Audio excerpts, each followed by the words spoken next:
প্রিয় উপস্থিতি, খুব মনোযোগ দিয়ে শুনিয়া যান। বিচারক ডাক দিয়ে বলেন, খলিফা যেহেতু প্রতিনিধি, আমি বিচারক, আমার হাতের মধ্যে মারো খলিফার পক্ষ থেকে। বিচারক হাত পেতে দিলেন, 20টা বেতের বাড়ি ওনার হাতে মারা হলো, ফেটে ফেটে রক্ত পড়তে লাগলো। বলে নগর প্রধান যিনি, তিনি খলিফার পক্ষ থেকে নগরের প্রধান, তার দায়িত্ব ছিল সমস্ত গরিবের ঘরে খোঁজ নিয়ে সরকারি অনুদানগুলি তার ঘরে পৌঁছানো, কিন্তু দায়িত্ব অবহেলা, ওনার হাতের মধ্যে 20টা বেতের বাড়ি মারো। 20টা বেতের বাড়ি মারা হলো। আমি এক সরকারি অফিসে গেছি, নাম বলবো না বাবাজি, এক সরকারি অফিসে গেছি আমি ইন্ডিয়ান এক্সপোর্ট ইম্পোর্ট লাইসেন্স করার জন্য। ব্যবসা করবো আরো অনেক আগে, করুন আরো 2-3 বছর আগে আমার এক্সপোর্ট ইম্পোর্ট লাইসেন্স আছে। তা আমি ওই সময় খুব দৌড়দৌড়ি করতেছি এক্সপোর্ট ইম্পোর্ট লাইসেন্স, বিভিন্ন অফিস টফিস। শোনেন, অভিজ্ঞতা আল্লাহ বহু জায়গা নিচ্ছে, এমন কোনো অভিজ্ঞতা নেই, সব কিছু একবারে, সব অভিজ্ঞতা আছে, কোনোটাই বাদ নাই। তো মনোযোগ দিন। এক্সপোর্ট ইম্পোর্ট লাইসেন্স করার জন্য এক অফিসে গেছি, নাম বলতাম না, আমার জেলাতেই। বলে এটা যাইবো গা, শেষে আবার গোয়েন্দারা কেবল হুজুর কোনটা একটু কইটুই দেন, চার আগ বিহর দরকার না। আমি হুজুর মানুষ রিসিভ করি, এত ফেঁচাফেঁচি আমার টাইম নেই, আমার ঘুমানোর সময় নেই, এত খোঁচাখুচি করার সময় নেই। হেতায় প্রত্যেক দিন মাম পানি দিয়ে গোসল করে, মাসে বেতন হলো 30 থেকে 35 হাজার টাকা। আমাকে তার অ্যাসিস্ট্যান্ট বলতেছে, হুজুর এটা ছাড়া কাজ হবে না। বলে কারণ কি? এটা ছাড়া সে সিগনেচার দেয় না। আমি বললাম যে এক্সপোর্ট ইম্পোর্ট লাইসেন্স করার জন্য আমার বৈধ জিনিস কাগজপাতি সব ওকে, এটা লাগবে, না দিলে হবে না। কারণ কি? হাতে এমন এক ব্যক্তি প্রত্যেক দিন তার মাম পানি দিয়ে গোসল করতে হয়। আমি বললাম এইরকম শুয়োর যতদিন অফিসে থাকবে ততদিন আমার দেশের মানুষের ভাগ্যে কোনো পরিবর্তন হবে না। উচিত কথা বললে মাই সব বেজার হয়ে যাবে। এই সমস্ত নিকৃষ্ট জীব যতদিন আমাদের মাথার উপরে থাকবে ততদিন আমরা শান্তি পাবো না। বাজেট কিন্তু রাষ্ট্র আমাদের জন্য ঠিকই করে, এই রাস্তা বানানোর জন্য বাজেট রাষ্ট্র ঠিকই করছে। রাষ্ট্র কিন্তু আমরা ঠগাই না, সরকার আমরা ঠগাই না, বাজেট কিন্তু ঠিকই করছে। 1 কোটি টাকা বাজেট, ওই বিড়ালে শিয়ালে খাইতে খাইতে শেষ পর্যন্ত রোডের বদলে বাস ডুয়ে গেছি। কথা ঠিক কিনা? রাষ্ট্র কিন্তু, প্রশাসন আমাদেরকে ঠকায় না, তারা কিন্তু ঠিকই বাজেট করছে যেখানে এত টাকার দরকার আছে। সরকার দেখেন না, কোথাও যদি মসজিদ রাস্তাঘাটে বেঁধে যায়, তার কিন্তু সরকার ওই মসজিদটাকে জন্য আরেকটা জায়গা নির্বাচন করিয়া তারপর মসজিদ কিন্তু বানাই দেয়। কথা ঠিক কিনা? কারো বাড়ি যদি পড়ে তাহলে দেখবেন সরকার তার ওই বাড়ির 3 গুণ দাম দেয়। কিন্তু সরকারের কিন্তু নির্দেশনা যে ওই গরিব মানুষ ঠকানো যাবে না, কিন্তু ঠকায় কারা? আমার আপনার মতো অফিসাররা। কি কথা কর না কে? রাষ্ট্র তো আমার জন্য ঠিকই করছে, রাষ্ট্র তো আমার ঠকাই নাই, রাষ্ট্র কিন্তু আমাকে ঠকায় না, রাষ্ট্রের আইনও আমার ঠকাই নেই। কিন্তু আমি আর আপনি এই তৃতীয় পক্ষ এসিয়া এই ঝামেলাটা পাচ্ছে।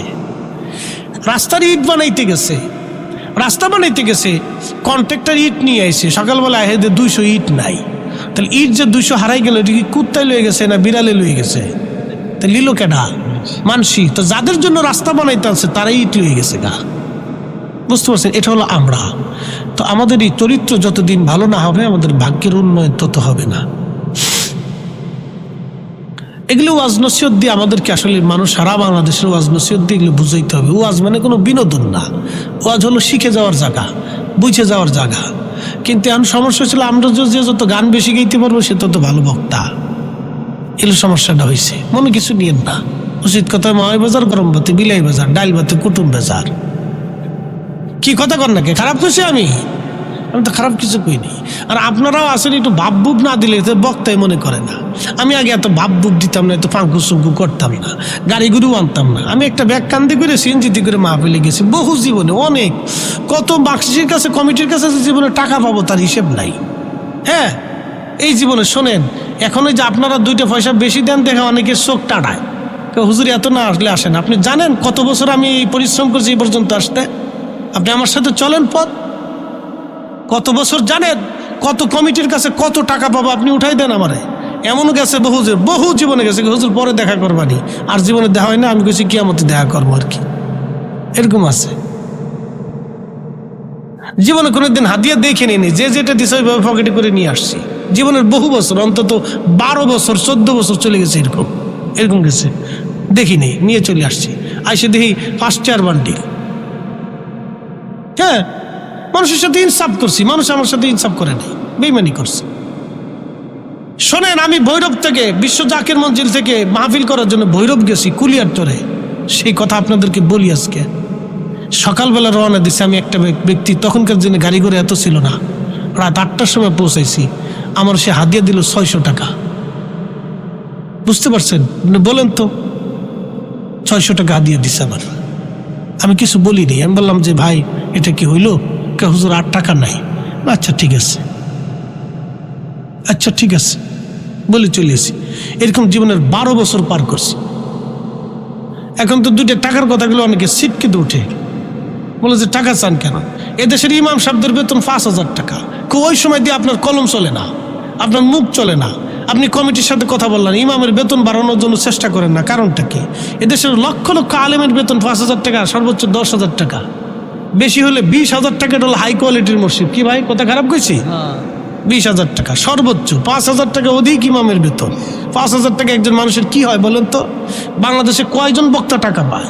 গুনে গেতে আমরা সুন্নি জামাতের 10-12 জন, সর্বোচ্চ 20 জন, নাহলে 25 জন। সারা বাংলাদেশের লক্ষ লক্ষ আলেমের ভিতরে 25 জন টাকা পায়। আমরা টাকা দেখলে আমাদের অনেকেরই, সবাই না, অনেকেরই নাক ছিটকে যে হে হুজুর কত টাকা লেগে গেছে গা। আর একবার কলমের খোঁচা দিয়ে লাখ লাখ কোটি কোটি টাকা সুইস ব্যাংকে পাঠাইতেছে। এবার দেখেন না কারণটা কি? এই সময় গেলে স্যার স্যার স্যার, এগুলি করবেন না। আলেমরা 2টা পয়সা পেলে ভাই, আলেমরা মনে করবেন এলেমের কাজে লাগে। আমরা একটা মাদ্রাসা চালাই, গরিব দুস্থ আছে, এতিমখানার জন্য বরাদ্দ করি, 2টা মাদ্রাসা করার পরিকল্পনা করি, 2 জায়গায় মাদ্রাসাতে দেওয়ার চিন্তা করি, আমাদের বউ বাচ্চা কাচ্চার জন্য কিছু রাখি। তার মানে এত আহামরি না যে আমরা বিলিয়ন কোটি কোটি টাকা রুজি করি। আমরা নিজেরা কোনো রকম চলি, আল্লাহ দিনের জন্য, সুন্নিয়তের জন্য কিছু বরাদ্দ করি। আপনারা এত ভাববেন না যে আপনাদের ওয়াজ করে নিয়ে যেয়ে আমি বিরাট বড় ইন্ডাস্ট্রির মালিক হয়ে কবরে যাবো, এই চিন্তা করবেন না। আপনারা যে ভয়টা দেখাইতেছি তার চেয়ে বেশি ভয় আমার অন্তরে বেশি, তার চেয়ে বেশি ভয় ওনার অন্তরে বেশি। বুঝতে পারছেন? এটা মনে রাখতে হবে।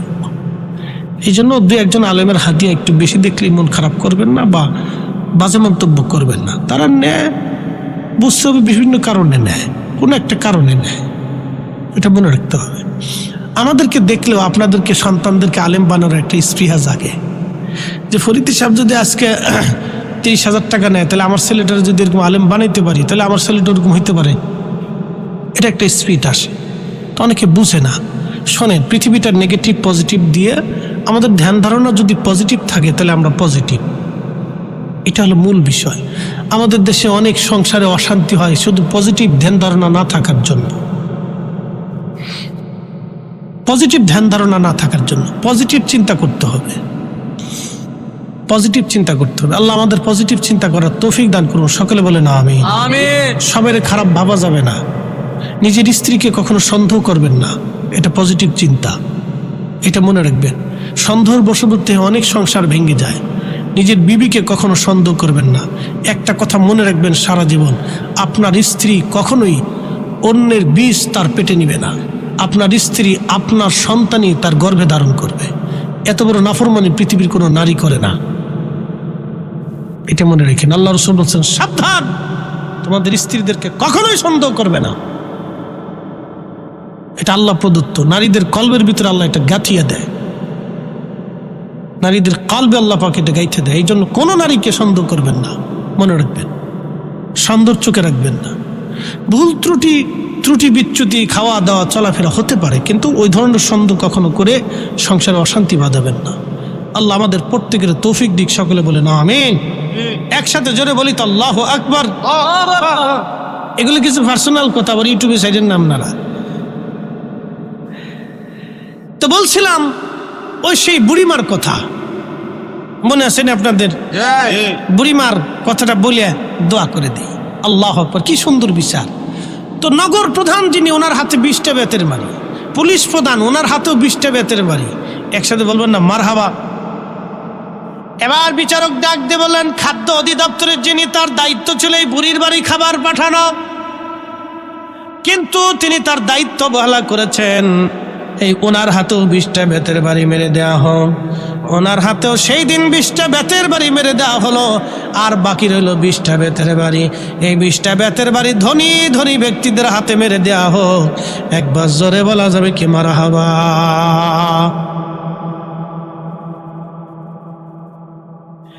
বিচারক ডাক দিয়ে বললেন, 190 দিনার জরিমানা ধরেছি, খলিফার পক্ষ থেকে আমি 50 দিনার দিলাম, সবাই 50 দিনার করে দাও। এইরকম প্রায় 400 দিনার জমা হয়ে গেল। 400 দিনার জমা হয়ে যাওয়ার পরে 20 দিনার রুটির দোকানদারকে দেওয়া হলো, 100 দিনার কোষাগারে জমা করা হলো, আর বাকি 380 দিনার এই বুড়িমার হাতে দিয়ে বলা হলো, বুড়িমা তোমার এতিম নাতি পুতি নিয়ে তুমি সংসার চালাবা, আগামী 1 মাসের মধ্যে খলিফার রাজদরবারে হাজির হবা। খলিফার রাজদরবার হাজির হওয়ার পরে প্রকাশ্যভাবে খলিফা তোমার কাছে ক্ষমা চাইতে বাধ্য। ওই বুড়িমা 1 মাস পরে হেঁটে হেঁটে রওনা দিল। সিরিয়ার আলেপ্পো থেকে ইরাকের বাগদাদ বহু রাস্তা অতিক্রম করে খলিফার রাজদরবারে আসছি। বিরাট বড় রাজদরবার। উনি যখন সিংহাসনের কাছাকাছি, তখন খলিফাতুল মুসলিমিন হারুনুর রশিদ উনি সিংহাসন থেকে নেমে হেঁটে হেঁটে বুড়িমার সামনে গেলেন। বুড়িমা তাকায় দেখলো, আজকের যিনি খলিফা তিনি সেই দিনের বিচারক।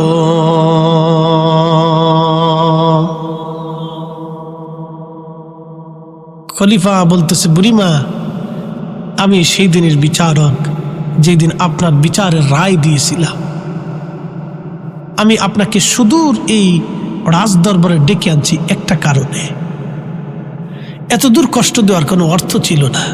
বুড়িমা আমি এই বিরাট মুসলিম মিল্লাতের খলিফা, ইরান, ইরাক, ইয়ামান, ওমান, কাতার, দুবাই, বাহরাইন, সৌদি আরব, সিরিয়া, লেবানন, লিবিয়া, ফিলিস্তিন, জর্ডান, মিশর, আলজেরিয়া, নাইজেরিয়া, তিউনিসিয়া, মরক্কো,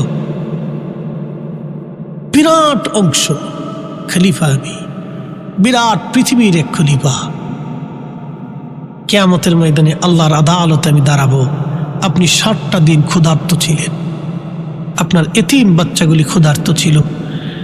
আমি জানি ফয়সালা তো করে দিছি, কিন্তু ওই 60টা দিনের ক্ষুধার যন্ত্রণা তো আমি ফয়সালা করতে পারি নাই।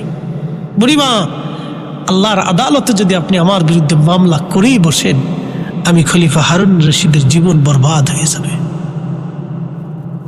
আমি ভরা মজলিসে সবার কাছে ক্ষমা চাচ্ছি, এই জন্য আমি অনেক বড় খলিফা ভাবতে পারেন, কিন্তু আমি আপনাদের সেবক, ক্ষমা করে দিবেন। 60টা দিনের ক্ষুধার যন্ত্রণা আমি নিবারণ করতে পারি নাই, আমি ব্যর্থ খলিফা।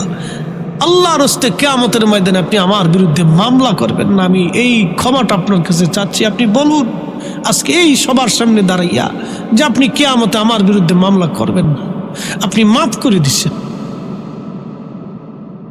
একসাথে বলবেন না সুবহানাল্লাহ। এরা মুসলমান ছিল, এরা মুসলিম ছিল, মুসলিম। আল্লাহ আমাদেরকে মুসলমান হওয়ার তৌফিক দান করুন, সকলে বলেন আমিন।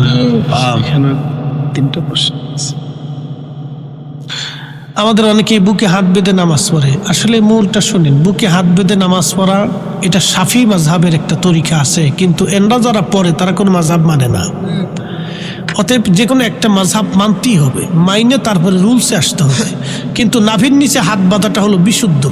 আল্লামা ইমাম ইবনু শাইবা মুসান্নিফ ইবনে আবি শাইবার ভিতরে বিশুদ্ধ সনদে তিনি হাদিসে কারিমা লিখেছেন, আমার ঘরে আছে।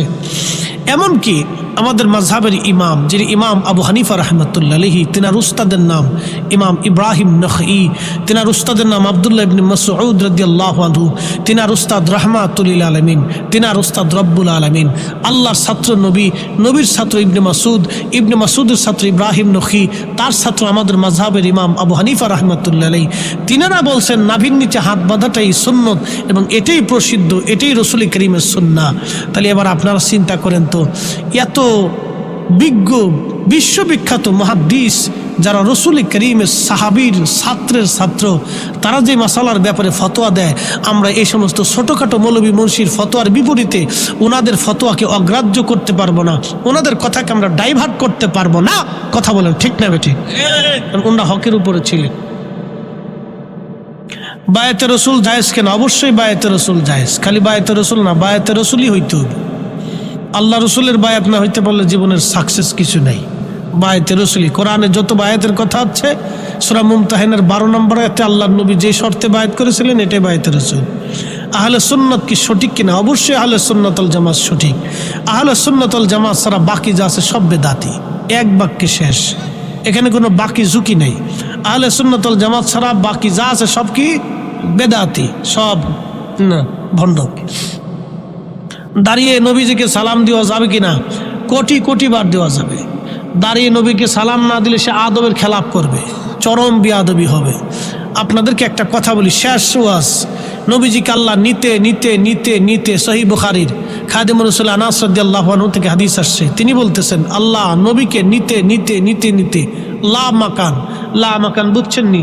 যে স্থানের কোনো সীমানা নাই, লা মাকানে নিতে নিতে নিতে নিতে এত উপরে নিলেন, বিমা লা ইয়ালামুহু ইল্লাল্লাহ, এর সীমানা আল্লাহ ছাড়া কেউ জানে না। তাহলে যেই নবীর ইজ্জতের সীমানা আল্লাহ ছাড়া কেউ জানে না, সেই নবীরে ইজ্জত দিতে যারা দলিল খোঁজে, এদের মতো বলদ আর কেউ নাই। অতএব নবীরে ইজ্জত দিতে কোনো দলিলের দরকার নাই, সালাম দিলে দাঁড়াই দিতে হবে। কথা কন না ঠিক কিনা? আসেন নবীজিকে দাঁড়ায় সালাম জানাইয়া